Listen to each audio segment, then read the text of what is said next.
Assalamualaikum warahmatullahi wabarakatuh. Halo teman-teman, perkenalkan nama saya Rida Fitriana Mulaidewi dari PSIK 2024 kelas 2 R3. Pada video kali ini kita akan bahas tentang sistem gerak manusia, khususnya bagaimana tulang, otot, dan sendi bekerja sama untuk menghasilkan berbagai gerakan yang kita lakukan setiap hari. Yuk kita mulai. Nah, sistem gerak pada manusia terdiri dari 3 komponen utama, yaitu tulang, otot, dan sendi atau biasa disebut artikulasi. Tulang sendiri berfungsi sebagai alat gerak pasif, yang artinya tulang hanya bisa bergerak jika dibantu oleh otot. Nah, otot itu merupakan alat gerak aktif yang mampu berkontraksi dan mengendur untuk menggerakkan tulang, sedangkan sendi sendiri adalah tempat pertemuan antara tulang yang memungkinkan tulang-tulang tersebut bergerak dengan fleksibel. Adapun fungsi dan struktur tulang. Tulang punya beberapa fungsi penting seperti memberi bentuk dan menopang tubuh agar kita bisa berdiri tegak, melindungi organ-organ vital seperti otak dan jantung, tempat melekatnya otot sehingga otot dapat menggerakkan tulang, tempat membutuhkan sel darah di sumsum tulang, serta menyimpan mineral seperti kalsium dan fosfor. Struktur tulang sendiri tidak halus, di ujungnya terdapat tonjolan dan lekukan yang berfungsi sebagai tempat melekatnya otot dan ligamen. Nah, cara otot dalam menggerakkan tulang itu dapat dengan berkontraksi, memendek dan mengeras, atau berrelaksasi yaitu kembali ke posisi semula. Saat otot berkontraksi, ia menarik tulang yang menempel padanya sehingga tulangnya bergerak. Untuk mengembalikan tulang ke posisi awal, otot lain yang berlawanan harus berkontraksi.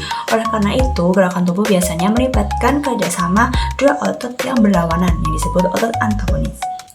Nah, selanjutnya saya akan memberi beberapa contoh pergerakan tulang, otot, dan sendi dalam kehidupan sehari-hari. Adapun contoh gerakan sehari-hari yang pertama yaitu mengunyah. Tulang yang terlibat ada os mandibul atau tulang rahang bawah dan os temporal atau tulang pelipis. Otot-otot yang bekerja yaitu muscle masseter temporalis, pterygoideus lateralis, dan medialis. Os mandibul bergerak terhadap os temporal melalui sendi yang disebut temporal mandibular joint atau TMJ. Tahapannya yaitu otot pterygoideus lateralis berkontraksi untuk menurunkan os mandibul, membuka mulut. Pada saat yang sama, otot masseter dan temporalis berrelaksasi agar rahang bawah bisa turun dengan lancar. Otot masseter dan temporalis berkontraksi kuat untuk mengangkat os mandibul sehingga gigi menggigit makanan. Otot pterygoideus lateralis berrelaksasi saat itu. Rahang bawah tidak hanya bergerak naik turun tapi juga bergerak maju mundur dan ke samping di sendi TMJ. Gerakan ini memungkinkan makanan dihancurkan secara efektif oleh gigi molar. Otot pterygoideus medialis dan lateralis berperan menggerakkan rahang ke samping dan ke depan. Lidah menggerakkan makanan agar tetap berada di antara gigi untuk dihancurkan. Otot pipi pun membantu menahan makanan agar tidak keluar dari rongga mulut.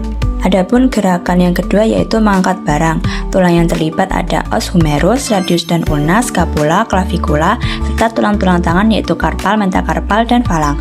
Otot-otot yang berperan ada pun yaitu muscle bicep brachii, brachialis, deltoideus, trapezius, rhomboid, serta flexor dan extensor pada tangan. Adapun artikulasi atau sendi yang terlibat ada articulatio humeroulnaris, glenohumeralis, dan radiocarpalis. Tahapannya yaitu tubuh menyesuaikan posisi dengan menungkuk lutut dan menjaga punggung tetap lurus agar mengurangi resiko cedera. Sendi lutut dan pinggul berperan dalam stabilisasi. Otot-otot flexor tangan berkontraksi untuk menggenggam erat barang yang akan diangkat. Sendi bergerak tangan menyesuaikan posisi agar genggaman kuat dan stabil. Otot bicep brachii dan brachialis berkontraksi untuk menekuk sendi siku, mengangkat lengan bawah dan barang ke arah bahu. Otot deltoideus mengangkat lengan atas ke depan dan ke samping sesuai kebutuhan posisi barang. Otot trapezius dan rhomboid menstabilkan dan menggerakkan scapula agar gerakan lengan lebih leluasa. Kemudian otot-otot lengan dan tangan terus berkontraksi untuk menahan berat barang. Sendi bahu dan siku menyesuaikan posisi untuk menjaga keseimbangan dan kenyamanan saat membawa barang. Adapun gerakan yang ketiga yaitu menekuk siku untuk mengangkat gelas. Tulang yang terlibat yaitu os humerus serta radius dan ulna. Otot yang berperan yaitu muscle bicep brachii, brachialis, serta tricep brachii. Sendi yang terlibat yaitu articulatio humeroulnaris.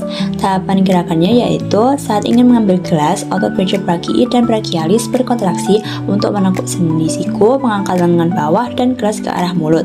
Otot tricep brachii berelaksasi agar siku bisa menekuk dengan lancar. Sendi engsel di siku bekerja seperti engsel pintu, menginginkan gerakan satu arah fleksi dan ekstensi. Setelah selesai, otot tricep brachii berkontraksi untuk meluruskan lengan, mengembalikan posisi siku ke semula. Adapun contoh gerakan sehari-hari yang terakhir yaitu memutar kepala ke samping dan merentangkan tangan ke samping. Yang pertama, memutar kepala ke samping. Tulang yang terlibat ada os atlas, aksis, serta tulang tengkorak. Otot yang berperan ada muscle sternocleidomastoideus serta otot leher lainnya. Sendi yang terlibat yaitu articulatio atlantoaxialis. Tahapannya yaitu saat ingin memutar kepala kanan, otot sternocleidomastoideus kiri berkontraksi, menarik tulang tengkorak dan atas sehingga kepala berputar ke kanan. Otot di sisi kanan berelaksasi untuk memungkinkan gerakan tersebut. Sendi putar antara atlas dan aksis memungkinkan kepala berputar dengan lancar tanpa menggeser tulang secara berlebihan. Yang terakhir ada merentangkan tangan ke samping. Tulang yang terlibat yaitu os humerus, scapula, serta clavicula.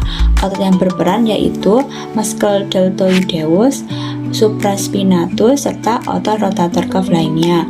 Sendi yang terlibat yaitu articulatio glenohumeralis.